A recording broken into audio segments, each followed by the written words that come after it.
Video में लोग देखने वाले हैं कक्षा 9वीं की विज्ञान का अध्याय 10 जो आपका गुरुत्वाकर्षण है। इसके आंकिक प्रश्नों को हम हल कर रहे हैं। तो आज की यह गुरुत्वाकर्षण का तीसरा वीडियो होगा न्यूमेरिकल्स का। पहला दूसरा वीडियो अगर आप लोगों ने नहीं देखा है तो इस वीडियो के डिस्क्रिप्शन में हम उस वीडियो का लिंक दे देंगे, पहले उसको आप देख लीजिएगा, तब यह वीडियो देखेंगे आपको और बेहतर तरीके से समझ में आएगा। ठीक है, यह जो आपके सामने 5 क्वेश्चन लिखे हुए हैं, यह जो पिंडों की गति पर आधारित क्वेश्चन है। ठीक है, तो पिंडों पर आधारित क्वेश्चन को हल करने के लिए हमारे पास गति के जो 3 नियम हैं वही नियम हम इसमें भी फॉलो करने वाले हैं। ठीक है, जैसे कि हम जानते हैं गति के 3 समीकरण, कौन कौन से समीकरण हैं गति के? तो गति के 3 समीकरण हैं। पहला समीकरण आपका है कि v बराबर u प्लस at। दूसरा समीकरण आपका गति का है कि s बराबर ut plus half at square. और तीसरा समीकरण है कि v स्क्वायर बराबर u स्क्वायर प्लस 2as। यह जो है यह रेखीय गति के लिए समीकरण है। किसके समीकरण है? रेखीय गति के लिए यह गति के 3 समीकरण दिए गए हैं। और यहाँ पर पिंड क्या है? ऊर्ध्वाधर या ऊपर से नीचे की तरफ गति कर रहे हैं। तो उसके लिए हमारे पास जो a आपका रेखीय त्वरण होता है वह कन्वर्ट हो जाता है गुरुत्वीय त्वरण में। एक जगह पे हम g रख देते हैं और जो आपका विस्थापन होता है उसकी जगह पर हम क्या करते हैं? h का यूज करते हैं, यानी हाइट। जो यहाँ पे विस्थापन था वहां पे हम इसका यूज करेंगे, हाइट का यूज करेंगे। और इस चीज का हम ध्यान रखेंगे कि इसमें अगर वेग इसमें त्वरण बढ़ता था तो हम प्लस में रखते थे, थोड़ा घटता तो यह चिन्ह क्या हो जाते थे? माइनस हो जाता था। परंतु जब यहाँ पर हम किसी पिंड को नीचे से ऊपर की तरफ फेंकेंगे तब वहां पर देखिए क्या परिवर्तन होने वाला है। समीकरण यहाँ पर आपका v बराबर u प्लस at, a की जगह क्या हो जाएगा? g हो जाएगा gt। कब? जब यहाँ पे प्लस कब होगा? जब कोई पिंड ऊपर से नीचे की तरफ गिर रहा है तो g का मान प्लस में होगा। और अगर कोई पिंड नीचे से ऊपर की तरफ जा रहा है, इसका मतलब गुरुत्वाकर्षण के विरुद्ध वह जा रहा है, तो वहां पर g का मान माइनस होगा, जिसकी वजह से समीकरण में क्या लग जाएगा? माइनस। माइनस कब लगेगा? जब कोई पिंड नीचे से ऊपर जा रहा है। ऊपर से नीचे आएगा तो क्या लग जाएगा? प्लस। यह आपका पहला समीकरण हो जाएगा। दूसरा समीकरण जो s बराबर दे रखा है ना, तो s बराबर नहीं बल्कि h बराबर हो जाएगा। उसमें विस्थापन होता है, इसमें हाइट होता है। ठीक है, तो विस्थापन की जगह हम किसका प्रयोग करेंगे? हाइट, यानी h का। h बराबर आपका हो जाएगा ut प्लस हाफ, a की जगह क्या लगा देंगे? g t स्क्वायर हो जाएगा। ठीक, प्लस कब होगा? जब कोई पिंड ऊपर से नीचे आएगा तब तो प्लस होगा, और नीचे से ऊपर की तरफ जाएगा तो यहाँ पे क्या लग जाएगा? माइनस। तो ध्यान देंगे क्वेश्चन में कि पिंड ऊपर की तरफ जा रहा है या नीचे की तरफ। अगर नीचे की तरफ आएगा तो प्लस, ऊपर की तरफ पिंड जाएगा तो माइनस होगा। अगर फेंका जाएगा तो माइनस होगा, ऊपर से नीचे गिराया जाएगा तो क्या होगा? प्लस। तीसरा समीकरण आपका है कि v स्क्वायर बराबर u स्क्वायर प्लस 2, a की जगह हम क्या प्रयोग करेंगे? g, और s की जगह क्या प्रयोग करेंगे? h। प्लस कब होगा? जब ऊपर से नीचे गिराएंगे। माइनस कब होगा? नीचे से ऊपर की तरफ फेंकेंगे। ठीक है, इन्हीं तीनों समीकरण के ऊपर आप किसी भी पिंडों की गति का जो भी आपसे पूछेगा, चाहे उसका प्रारंभिक वेग, अंतिम वेग, गुरुत्वीय त्वरण, समय, जो भी पूछेगा आप बता सकते हैं। ठीक है, चलिए इन्हीं सूत्रों पर हम लोग इस सूत्र को हम साइड में लिख देते हैं। कौन सा? पहला जो आपका आया है कि v बराबर u प्लस या माइनस दोनों में हम यूज करेंगे। कब? क्वेश्चन के अकॉर्डिंग से हम प्लस माइनस दोनों लिख देते हैं, तो यहाँ पे हो जाएगा gt। दूसरा है h बराबर ut प्लस माइनस दोनों हम यूज कर सकते हैं क्वेश्चन के अकॉर्डिंग। ठीक है, h बराबर ut plus half gt square हो जाएगा। तीसरा आपका होगा v स्क्वायर बराबर u square plus minus 2a की जगह क्या हो जाएगा? g, और s की जगह क्या हो जाएगा? h। ठीक है, प्लस माइनस हम क्वेश्चन के हिसाब से रखेंगे कि किस क्वेश्चन में हमको प्लस रखना है, किस क्वेश्चन में माइनस रखना है। तो वह समीकरण आपके सामने लिखा हुआ है। ठीक है, तो चलिए इसको मिटा देते हैं। तो रेखीय गति का समीकरण था, यहाँ पर हमको ऊर्ध्वाधर गति का समीकरण प्राप्त हो गया है। ठीक है, तो पहला क्वेश्चन देखिए क्या कहा गया है। पहला क्वेश्चन कह रहा है एक भवन की चोटी से स्वतंत्रता पूर्वक गिराया गया पत्थर। अब देखिए भवन की चोटी से गिराया जा रहा पत्थर कहाँ आएगा, नीचे। जब पत्थर नीचे आएगा इसका मतलब स्मॉल जी का मान प्लस में रखेंगे और नीचे से ऊपर जाएगा तो स्मॉल जी का मान माइनस में। माइनस में क्यों? क्योंकि गुरुत्वाकर्षण बल के विरुद्ध वह पत्थर ऊपर की तरफ जा रहा है ना, तो स्मॉल जी का मान घटेगा नहीं बल्कि बढ़ेगा नहीं बल्कि क्या होगा, घटेगा, इसलिए माइनस लगाएंगे। ऊपर से नीचे आएगा तो स्मॉल जी का मान लगातार बढ़ता जाएगा, जिसकी वजह से हम लोग उसको प्लस में यूज करते हैं। ठीक है, तो कहा है कि एक भवन की चोटी से स्वतंत्रता पूर्वक गिराया गया पत्थर पृथ्वी तक 2 सेकंड में पहुंचता है। तो देखिए कोई भवन की चोटी से अगर हम पत्थर को गिरा रहे हैं स्वतंत्रता पूर्वक, तो सोचिए पत्थर अगर यहां से छोड़ेंगे तो इसका मतलब पत्थर का जो प्रारंभिक वेग होगा क्या होगा, प्रारंभिक वेग वह क्या होगा, 0 होगा।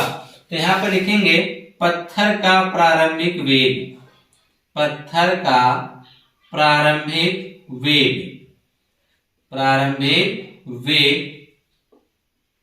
u का मान कितना हो जाएगा, 0। सोचिए कि अगर हम किसी पत्थर को यहां से हम गिराने जा रहे हैं तो इसका मतलब यहां से इसका जो प्रारंभिक इसे छोड़ेंगे वो प्रारंभिक वेग क्या रहा होगा, 0 रहेगा। तो u का मान क्या हो गया, 0 हो गया। ठीक है, इतना मीटर प्रति सेकंड लिख सकते हैं। कहा है पृथ्वी तक 2 सेकंड में पहुंच जाता है। लिखेंगे पृथ्वी तक पहुंचने में लगा समय, या डायरेक्ट लिख सकते हैं समय। तो समय स्मॉल t बराबर कितना आ गया है, 2 सेकंड आ गया है। कितना आ गया है, 2 सेकंड आ गया है। पूछ रहा है भवन की ऊंचाई बताइए, तो लिख देंगे भवन की ऊंचाई, भवन की ऊंचाई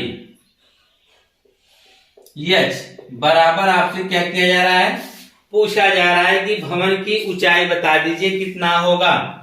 तो आपको यह बताइए यहां पर u दे रखा है, t दे रखा है, h दे रखा है। तो गुरुत्वीय त्वरण हम लोग अपने मन से ले लेंगे। गुरुत्वीय त्वरण को हम लोग जानते हैं स्मॉल जी का जो मान होता है वह 9.8 होता है। कितना होता है, 9.8 होता है। तो हम यहाँ पे लिख देंगे कि गुरुत्वीय त्वरण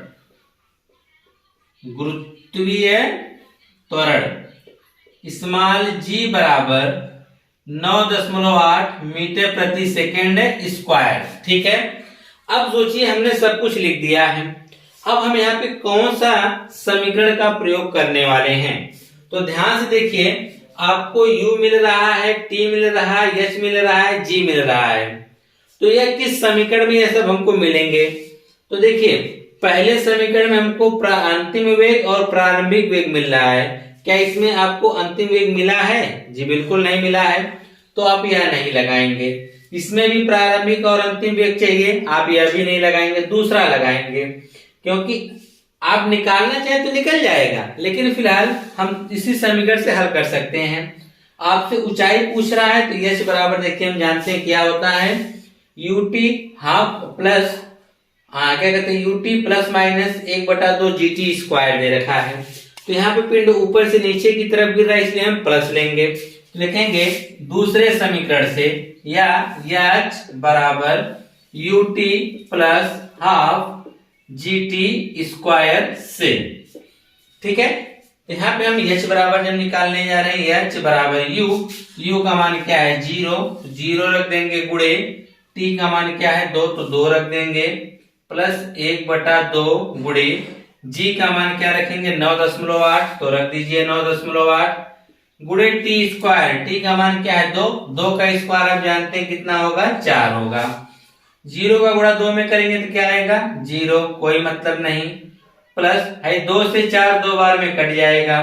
तो 9.8 गुणे में क्या आ गया 2। देखिए इसका गुणा की 0 आ गया, प्लस देखिए 9.8 तो है, 2 से 4 2 बार में कट गया, 2 यहाँ हो गया। ठीक है, 2 का गुणा कर दीजिए तो 8 दूनी 16, 9 दूनी 18, 1 19, तो आ गया h बराबर इतना क्या आएगा मीटर, यानी 19.6 मीटर आएगा।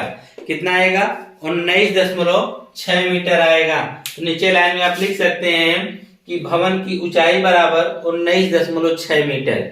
नीचे आप लोग लिख लीजिएगा कि भवन की ऊंचाई बराबर, ऊंचाई h बराबर 19.6 मीटर। ठीक है, आइए अब दूसरा क्वेश्चन देखते हैं। ठीक है, कि दूसरा क्वेश्चन आप किस प्रकार से हल करेंगे। बस आपको क्या क्या दिया है उसको निकालना है, साथ ही हम कौन सा समीकरण रखेंगे वह हमको पता चल जाएगा। जिस चीजों को हम लिख लेंगे यहाँ पर कि क्या क्या हमको पता है। दूसरा क्वेश्चन कह रहा है कि एक पिंड 20 मीटर प्रति सेकंड के प्रारंभिक वेग से पृथ्वी तल से ऊपर की ओर फेंका जाता है। अब यहाँ पे देखिए कि किसी पिंड को यहाँ से ऊपर की तरफ फेंका जा रहा है। ठीक है, ऊपर की तरफ फेंका जाता है। वह अधिक से अधिक कितनी ऊंचाई तक पहुंचेगा। मान जी बराबर 10 मीटर प्रति सेकंड स्क्वायर दिया है यहाँ पे लेने के लिए। तो यहाँ पर देखिए जो चीजें दिया पहले उसको लिख लेते हैं, तब उसके बाद देखते हैं क्या किया जाएगा। कहा है एक पिंड 20 मीटर प्रति सेकंड के प्रारंभिक वेग से पृथ्वी तल से ऊपर की तरफ फेंका जा रहा है। यानी पिंड का प्रारंभिक वेग दे रखा है, तो लिख लीजिए पिंड का प्रारंभिक वेग, पिंड का प्रारंभिक वेग। तो पिंड का प्रारंभिक वेग u बराबर कितना दे रखा है, 20 मीटर प्रति सेकंड दे रखा है। कहा है कि उसे पृथ्वी तल से ऊपर की तरफ फेंका जा रहा है। इसमें पहले में क्या था, ऊपर से नीचे गिराया गया था तो हम प्लस में लिए थे, नीचे से ऊपर की तरफ फेंका जाएगा तो माइनस में लेंगे, ध्यान रखिएगा। वह अधिक से अधिक कितनी ऊंचाई तक पहुंचेगा, यानी आपसे ऊंचाई पूछा जा रहा है, अधिकतम ऊंचाई। पिंड की अधिकतम ऊंचाई लिख सकते हैं, यहां पर लिख दीजिएगा पिंड की अधिकतम ऊंचाई, अधिकतम ऊंचाई, ऊंचाई h बराबर हमको क्या करना है, ज्ञात करना है। ठीक है, आप ये बताइए अगर किसी पिंड को हम नीचे से ऊपर की तरफ फेंकेंगे तो इस पिंड का जैसे से पिंड ऊपर जाएगा इसका वेग जो है धीरे धीरे घटते जाएगा, और यह तब तक ऊपर जाएगा जब तक इसका वेग रहेगा, और एक क्षण के लिए यहाँ पे यह जाके रुकेगा और पुनः यहाँ से पुनः क्या होगा, वह नीचे आना शुरू हो जाएगा। जैसे जैसे नीचे आएगा वैसे वैसे उसका वेग बढ़ते जाएगा।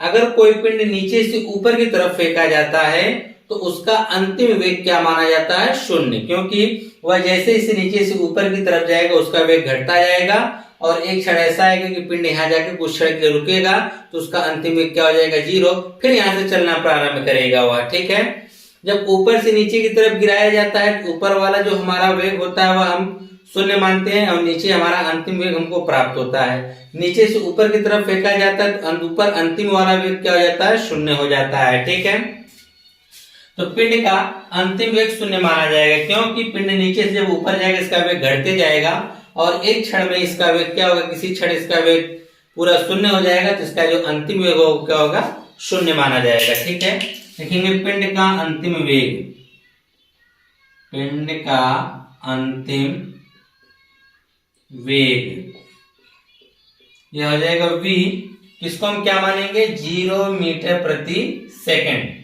आपको इस्माइल जी का मान दे रखा है तो मान लेंगे गुरुत्वीय त्वरण,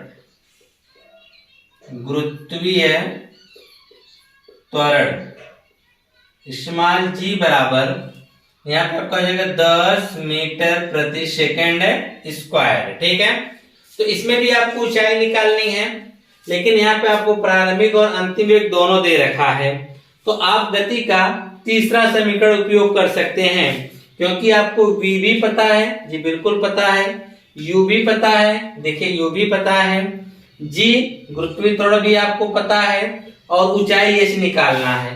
तो जो चीजें हमसे पूछेगा देखिए हमको किस समीकरण में मिल रहा है, आप उसकी सहायता से निकाल सकते हैं। ठीक है, हमने दूसरा और पहला क्यों नहीं लिया, क्योंकि इसमें समय नहीं दिया गया है। दूसरे और पहले में आप देखेंगे कि समय दिया है, परंतु हमको यहाँ पे समय नहीं प्राप्त था, इसलिए हम समय वाला छोड़ के तीसरा समीकरण क्या करेंगे, यूज करेंगे। तो लगा देंगे कि v बराबर u स्क्वायर। अब यहाँ पे हम प्लस लगाएंगे कि माइनस, पिंड नीचे से ऊपर की तरफ फेंका गया इसलिए इस मान जी का मान माइनस होगा, तो यहाँ पे हम माइनस का प्रयोग करेंगे, -2gh v का मान हमारा 0 है तो हम 0 रख देते हैं, बराबर u का मान 20 है तो हम 20 का स्क्वायर कर देते हैं, -2g, g का मान 10 रखने के लिए बोला गया है और यश तो हमको ज्ञात करना है। तो 0 बराबर 20 का स्क्वायर हम जानते हैं कितना होगा 400, 10 गुना 20h, यही ना, माइनस को इधर भेजेंगे तो प्लस हो जाएगा, तो हो जाएगा 20h बराबर 400। आप जानते हैं 20 से अगर 400 को काटेंगे तो 20 बार में कटेगा, तो h बराबर कितना आएगा 20, ऊंचाई है इसलिए इसका मात्रक क्या हो जाएगा मीटर। तो आप इसका जवाब देंगे, पूछो वह अधिक से अधिक कितनी ऊंचाई तक पहुंचेगा, वह अधिक से अधिक 20 मीटर की ऊंचाई तक पहुंचेगा। कितना पहुंचेगा 20 मीटर की ऊंचाई तक वह पिंड पहुंचेगा। ठीक है, इसकी शॉर्ट स्क्रीन ले लीजिए या इसको आप लोग नोट कर लीजिए। फिलहाल आप क्वेश्चन समझ गए हैं तो मुझे लग रहा है कि आप खुद से हल कर सकते हैं। ठीक है, आइए तीसरा क्वेश्चन देखते हैं कि आप तीसरे को कैसे हल करेंगे। तीसरा सवाल क्या कह रहा है, किसी पिंड को ऊर्ध्वाधर ऊपर की ओर किस चाल से फेंकें कि वह 100 मीटर ऊंचाई तक जाए। इसमान जी बराबर 9.8 दिया है। कहा किसी पिंड को ऊर्ध्वाधर ऊपर की ओर फेंकना है और वह किस वेग से फेंका जाए कि वह सिर्फ 100 मीटर की ऊंचाई तक जाए। ठीक है, आपको ये बताना है किस वेग से फेंका जाए कि वह 100 मीटर की ऊंचाई तक जाए। तो ये बताइए, नीचे से अगर हम ऊपर की तरफ फेंकेंगे तो कौन सा वेग लगे उसको हम दे रहे हैं। ठीक है, वही आपसे पूछा गया, यानी प्रारंभिक वेग पूछा जा रहा है। तो तीसरा वाले लिखेंगे पिंड का प्रारंभिक वेग, पिंड का प्रारंभिक वेग, प्रारंभिक वेग। प्रारंभिक वेग मतलब ये हुआ कि पिंड को जो हम लोग जिस वेग से फेंकते हैं वही प्रारंभिक वेग होता है ना। तो वही हमारा प्रारंभिक वेग हमारा u बराबर क्या कहलाएगा, ये तो हमसे पूछा जा रहा है, यह हो जाएगा क्वेश्चन मार्क। ठीक है, फिर कहा है कि फेंके कि किस चाल से 100 मीटर की ऊंचाई तक जाए। तो पिंड की ऊंचाई, पिंड की ऊंचाई h बराबर कितना दे रखा है 100 मीटर। चलिए 100 मीटर हो गया। आपसे कहा गया है कि किस ऊंचाई से, और आप यह बताइए पिंड को अगर हम फेंक रहे हैं किस, तो आप यह जानते हैं कि जब वह नीचे से ऊपर की तरफ फेंकेंगे तो उसका अंतिम वेग क्या होगा 0। किसी चीज को हम नीचे से ऊपर की तरफ फेंक रहे हैं, जिस वेग से फेंकेंगे उसका वेग लगातार घटेगा, क्योंकि पृथ्वी के गुरुत्वाकर्षण बल के विरुद्ध वह पिंड ऊपर की तरफ जा रहा है, तो उसका वेग लगातार घटते जाएगा और एक समय में उसका वेग क्या हो जाएगा 0, यानी अंतिम वेग उसका क्या हो जाएगा 0 होगा। यहां लिखेंगे पिंड का अंतिम वेग, पिंड का अंतिम वेग v बराबर, यह आपका क्या माना जाएगा 0 मीटर प्रति सेकंड माना जाएगा। ठीक है, और उसके बाद आपको गुरुत्वीय त्वरण स्मॉल जी का मान दे रखा है, लिखेंगे गुरुत्वीय त्वरण स्मॉल जी बराबर 9.8 मीटर प्रति सेकंड स्क्वायर। तो चलिए निकालना है तो निकाल देते हैं। तो क्या कहा गया है, कौन सा समीकरण लगाएंगे, हमसे h पूछा जा रहा है, क्या पूछा जा रहा है h, नहीं सॉरी u पूछा जा रहा है, तो u h b g किस समीकरण में है, तीसरे वाले में। देखिए इसमें समय नहीं दिया गया, तीसरे में समय हमको प्रयोग ही नहीं करना है, तो हम लगा देंगे तीसरा समीकरण। तो तीसरा समीकरण में हम जानते हैं क्या है, v स्क्वायर बराबर u स्क्वायर, हाँ प्लस की माइनस, पिंड को ऊर्ध्वाधर ऊपर की तरफ फेंका जा रहा है इसलिए माइनस का प्रयोग करेंगे। तो -2gh, ऊपर से गिरता प्लस, नीचे से ऊपर जा रहा है माइनस, v का मान 0 तो रख दीजिए 0 बराबर u स्क्वायर, तो आपसे पूछा गया -2 गुणे g का मान रखेंगे 9.8, h का मान रखेंगे 100। ठीक है, तो यहाँ पर इसके बाद हम क्या करेंगे कि इसका हम गुणा कर देंगे, तो हो जाएगा 0 बराबर u स्क्वायर माइनस 2 का अगर हम इसमें गुणा करते हैं तो हो जाएगा 100 दूना 200, यानी 9.8 गुणे 200। ठीक है, अब गुणा करेंगे जब हम लोग यू स्क्वायर माइनस, तो 8 दूनी 16 के 6 हासिल 1 का, 2 9 18 1 19 है, 2 जीरो बढ़ा देंगे और एक अंक पे दशमलव, यहाँ दशमलव यहाँ, इसका मतलब 1960.0 मतलब हटा देंगे। ठीक है, इसको इधर कर दीजिए तो यह हो जाएगा 1960 बराबर यू स्क्वायर। और आप जानते हैं स्क्वायर हमको यू का मान चाहिए, स्क्वायर इधर भेजेंगे तो इसके ऊपर क्या लग जाएगी, करड़ी, यानी 1960 जो है अंडर रूट 1960 बराबर यू हो गया। ठीक है, 1960 का मान कितना होगा, इसका वर्गमूल निकालने के लिए हम लोग देखिए इधर हम भाग विधि का प्रयोग करते हैं। चलिए यहाँ पे निकाल देते हैं। तो 1960 का जब हम वर्गमूल निकालेंगे भाग विधि से, तो देखिए क्या करते हैं, 2 का जोड़ा बनाते हैं। अगर जिसको नहीं आ रहा वो भी ध्यान से देख ले। इस तरह से हम 2 का जोड़ा बनाएंगे तो यहाँ पे पहले जोड़े पे आ रहा है 19, तो यहाँ पे वर्गमूल निकालते हैं तो यह देखेंगे 19 के आसपास किस संख्या का वर्ग है। तो अगर हम 4 का देखें, 4 चौक के 16 होता है, 5 25 होता है, 25 ज्यादा हो जाएगा इसलिए हम 4 ही बार लेके जाएंगे। तो 4 एक बार यहाँ लिखेंगे और 2 बार यहाँ लिखेंगे। ठीक है, और 4 चौक के 16 आया है, घटा देंगे यहाँ से कितना आ जाएगा, 7 आ जाएगा, नहीं सॉरी 7 नहीं आएगा, 3 आएगा, और यहाँ क्या जाएगा 4 4 8। अब हम ये अगला जोड़ा उतार लेंगे, 60 को उतारेंगे, हो गया 360। अब कितनी बार लेके जाएंगे, तो आप ध्यान से देखेंगे, अगर हम इसको क्या कहते हैं 4 बार लेके 8 चौक के 32, लगभग 4 बार फिर लेके जाना पड़ेगा। तो यहाँ पे हम 4 लेके जाएंगे और यहाँ पे भी 4 बार और यहाँ पर भी 4 बार। ठीक है, यह गुणा करके देखना पड़ता है कितनी बार लेके जाएं। तो 4 चौक के 16 के 86 1 का, 8 चौक के 32 1 33। जिस तरह से भाग होती है सेम उसी प्रकार से इसका भी प्रोसेस होता है।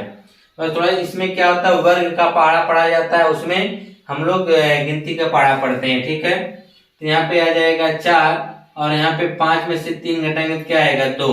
ठीक है, अब हम इसके बाद दशमलव नहीं लगा तो दशमलव लगा के 0 0 इधर डबल 0 0 बढ़ा सकते हैं। जब भी 0 बढ़ेगा क्या कहते हैं जोड़ा के रूप में बढ़ेगा। यहाँ पे कितना हो जाएगा 88, दशमलव लगा के डबल 0 उतारेंगे तो यहाँ हो जाएगा 2400। अब कितनी बार, हाँ यहाँ दशमलव लगा तो यहाँ भी दशमलव लगा देंगे। अगर ये 2400 है, अगर हम 3 बार लेके जाएंगे, ठीक है, तो मान लो ये 8 में 3 ले जाएंगे देनी है 883 हो जाएगा। तो 8 3 24 हो जाएगा, लेकिन 84 ज्यादा हो जाएगा, इसलिए 2 बार लेके जाएंगे। तो 2 बार लेके जब जाएंगे तो 2 दूना 4 हो जाएगा, 8 दूनी 16, 8 दूनी 16 1 17। ठीक है, घटाएंगे तो क्या आएगा 6, 3 हो जाएगा, यहाँ पे 13 और यहाँ पे कितना आ जाएगा 6 आ जाएगा। ठीक है, तो यानी हमारा कह सकते हैं 44.2 आया है। ठीक है, बस दशमलव की एक ही अंक लगे, बाकी और छोड़ दीजिए। तो यहाँ पे आ गया 44.2। तो आप यहाँ पे लिख देंगे u का जो मान आ रहा है, u का जो मान आया है, u बराबर कितना है 44.2। यह प्रारंभिक वेग है, इसलिए इसको क्या लिख देंगे मात्रक मीटर प्रति सेकंड, यानी उसे किस वेग से ऊपर फेंकना पड़ेगा, 44.2 मीटर प्रति सेकंड के वेग से उस पिंड को ऊर्ध्वाधर ऊपर की तरफ फेंकना पड़ेगा। ठीक है, अब इसी के साथ नेक्स्ट वाला क्वेश्चन जो चौथा है, थोड़ा सा इसका प्रोसेस बड़ा होगा चौथे में, क्योंकि चौथे में आप देखेंगे आपको 2 बार समीकरण का प्रयोग करना पड़ेगा। ठीक है, तो चौथा आप किस प्रकार से हल करेंगे इसका प्रोसेस देख लीजिए। चौथा का है कि एक गेंद 78.4 मीटर की ऊंचाई से गिराई जाती है। अब ऊपर से नीचे गिराया जा रहा है, ध्यान दीजिएगा। उस गेंद को पृथ्वी पर पहुंचने में कितना समय लगेगा। कोई पिंड ऊपर से नीचे की तरफ गिराया जाएगा तो स्मॉल जी के मान में हम प्लस लेंगे। ठीक है, और नीचे से ऊपर फेंकेंगे तो स्मॉल जी का मान माइनस में लिया जाएगा। तो पूछा रहा है कि एक गेंद 78.4 मीटर की ऊंचाई से गिराई जाती है, उस गेंद को पृथ्वी तक पहुंचने में कितना समय लगेगा। फिर कहा है पृथ्वी से टकराते समय इसकी चाल क्या होगी। दोनों चीज पूछे गया है, समय भी पूछा गया है और पृथ्वी से जब वो टकराएगी तो उस समय उसका वेग कितना होगा। ठीक है, तो चौथा देखिए किस प्रकार से हल करेंगे। अगर कोई पिंड ऊपर से नीचे की तरफ गिराई जा रही है, अगर यही पिंड इसको ऊपर से नीचे की तरफ गिराएंगे तो इसका प्रारंभिक वेग क्या माना जाएगा 0। लिखेंगे इसका प्रारंभिक वेग गेंद का प्रारंभिक वेग, गेंद का प्रारंभिक वेग, प्रारंभिक वेग जिसे हम यू से व्यक्त करते हैं। ठीक है, यू बराबर कितना आपका है 78.4 मीटर। कितना है 78.4 मीटर है। अब कहा जा रहा है और कितनी ऊंचाई से गिराया जा रहा है 78 नहीं, प्रारंभिक वेग तो हम यहाँ पे 0 मानेंगे, गलती हो गई। प्रारंभिक वेग क्या होगा 0 मीटर प्रति सेकंड है। अब इसकी ऊंचाई की अगर हम बात करेंगे, गेंद की ऊंचाई, गेंद की ऊंचाई, ऊंचाई जो दे रखा है ना 78, एच बराबर कितना है 78.4 मीटर। ठीक है, 78.4 मीटर दे रखा है गेंद की ऊंचाई। ठीक, इतनी ऊंचाई से गेंद को गिराई जा रही है। फिर उसके बाद यहाँ क्या कहते हैं प्रारंभिक वेग दे रखा है, पूछ रहा है कि उस गेंद को पृथ्वी तक पहुंचने में कितना समय लगेगा, यानी समय की बात भी किया गया है। समय t बराबर आपसे पूछा गया है और भी पूछा गया है पृथ्वी से टकराते समय इसकी चाल, यानी अंतिम चाल, गेंद की अंतिम चाल पूछा गया है। गेंद की अंतिम चाल या अंतिम वेग बोलिए v, यह भी आपसे पूछा गया है। हाँ, और आपको स्मॉल g का मान दे रखा है गुरुत्वीय त्वरण, गुरुत्वीय त्वरण स्मॉल g बराबर 9.8 मीटर प्रति सेकंड दे रखा है आपको। ठीक है, तो यहाँ पे आप क्या करेंगे, सबसे पहले आप चाहे v निकालो या t निकालो। तो चलिए हम लोग गति के समीकरण से किसको निकालते हैं। पहले आपको प्रारंभिक वेग दे रखा है, h दे रखा है और g दे रखा है। ठीक है, h दे रखा है, दूसरा देखिएगा h दे रखा है बिल्कुल, u भी दे रखा है, लेकिन आपसे t पूछ रहा है। चलिए कोई बात नहीं है। फिर 1/2 g का भी मान दे रखा है, t पूछ रहा है, तो पहले क्यों हम t ही निकाल लें। तो गति के दूसरे समीकरण से h बराबर ut, अब देखिए प्लस लगेगा कि माइनस, गेंद को ऊपर से नीचे गिराया जा रहा है इसलिए प्लस लगेगा, तो plus half gt square, plus half gt square. तो h का मान कितना रखेंगे 78.4 बराबर u का मान क्या रखेंगे 0 गुणे t हमको निकालना है, प्लस 1/2 g का मान रखेंगे 9.8 गुणे t यानी t स्क्वायर कर देंगे, यही ना। अब देखिएगा यह हो जाएगा 78.4 बराबर 0 का गुणा t में करेंगे तो क्या आएगा 0 प्लस 1/2 गुणे 9.8 गुणे t स्क्वायर। 0 का कोई मतलब नहीं, 0 को हटा देंगे। तो अब देखिए 2 इधर बटा में इधर आएगा तो क्या हो जाएगा गुणा में, और जो गुणा में इधर आएगा क्या हो जाएगा बटा में। तो आपका यहाँ प्रोसेस होगा 78.4, यह देखिए बटा में है, इधर आके गुणा में हो जाएगा, और बटा में यह 98 आ जाएगा। ठीक है, एक अंक पे इसमें भी दशमलव, एक अंक इसमें भी दशमलव, दशमलव कहानी खत्म कर दीजिए। बराबर में क्या है टी स्क्वायर है। अब यह हम देखेंगे क्या इससे कट जाएगा। अगर हम 8 बार की बात करें 8 64 हो जाएगा, और हासिल 6 का 8 9 72, 72 6 78 कट जाएगा। कितनी बार में 8 बार में। कितनी बार में 8 बार में। 98 से 784 कितनी बार में कटा 8 बार में कट गया। तो बचा क्या 8 दूनी 16, 16 बराबर टी स्क्वायर, 16 बराबर टी स्क्वायर। हम जानते हैं टी इधर स्क्वायर इधर आएगा तो करड़ी में 16 हो जाएगा बराबर टी। तो 16 में किसका मान क्या आएगा 4 बराबर टी। तो टी बराबर 4, टी यानी समय है जिसका मात्रक क्या हो जाएगा सेकंड हो जाएगा। तो यानी उस गेंद को पृथ्वी तक आने में कितना समय लगेगा 4 सेकंड का समय लगेगा। ठीक है, इसके आप शॉर्ट स्क्रीन निकाल लीजिए। अभी आपको क्या बताना अंतिम वेग v बताना है। ठीक है, अब इसको मिटाकर इसका अंतिम वेग निकालने जा रहे हैं इस साइड। ठीक है, इसको मिटा दे रहे हैं। आप लोग इसकी शॉर्ट स्क्रीन निकाल लीजिएगा या पीछे करके बाद में देख लीजिएगा। ये आप समझ गए तो खुद से कर सकते हैं। ठीक है, हमने समय निकाला 4 सेकंड आ गया है। अब हमसे पूछा गया अंतिम वेग। अंतिम वेग निकालने के लिए हम गति का पहला भी समीकरण यूज कर सकते हैं। हमको v निकालना है, u हमको पता है, g पता है, t पता चल गया।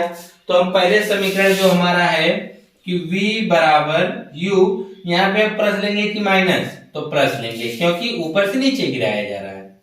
तो प्लस आपका हो जाएगा gt, v का मान निकालना है बराबर u, तो u का मान आपने देखा था 0 था, क्या था 0, प्लस इसका मान g का मान क्या है 9.8 गुणे t का मान कितना आया है 4, तो v बराबर 4 गुणा करिए 8 के 32, 2 हासिल 4 का, 9 चौके 36, 4 40, यानी 40.2 आएगा। कितना आएगा 40.2 आ जाएगा। कितना आएगा 40.2 आएगा।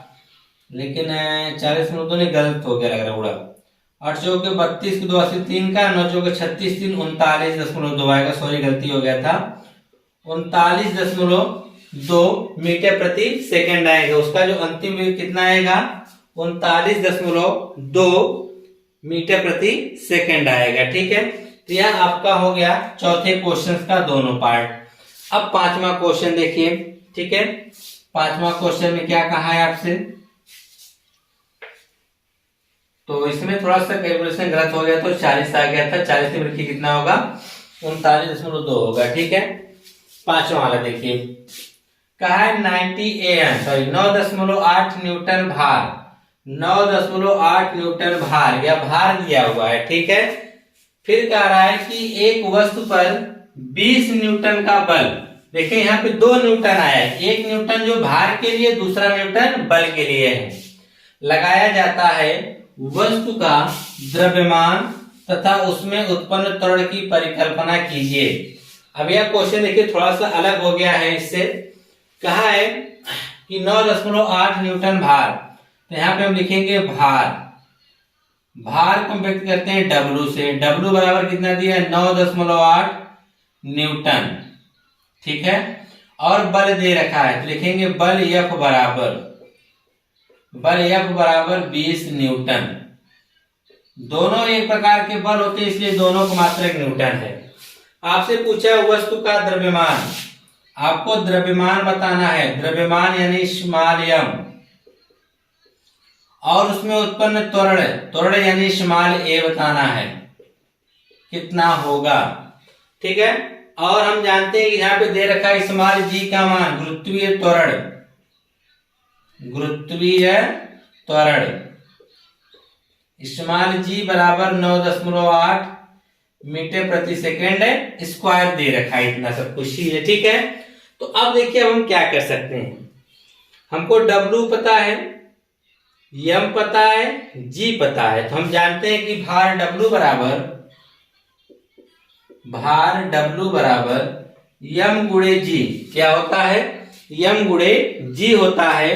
तो यहाँ पर हम W का मान तो रख सकते हैं, W का मान क्या दे रखा है 9.8 बराबर M तो निकालना है गुणे G का भी मान तो 9.8 है, लिख देंगे 9.8, इसको इधर भेज देंगे, तो 9.8 बटा 9.8 बराबर M, काट देंगे, एक बार में कटेगा, तो यानी M बराबर 1 किलोग्राम, यानी द्रव्यमान पूछा गया है, तो आप नीचे जवाब दे देंगे इसका कि जो उसका द्रव्यमान M बराबर है वह कितने का है 1 kg का है, जो उसका द्रव्यमान कितना होगा 1 किलोग्राम होगा। ठीक है, और साथ ही साथ आपसे त्वरण पूछ लिया है, तो त्वरण के लिए आप बल का सूत्र प्रयोग करेंगे। हम जानते हैं कि बल F बराबर क्या होता है M गुणे A, F का मान कितना है 20, तो हम 20 रख देंगे, बराबर M का मान 1 है, हमको A निकालना है, और जानते हैं एक इधर भेजेंगे तो कोई फर्क नहीं पड़ेगा, एक क्या इधर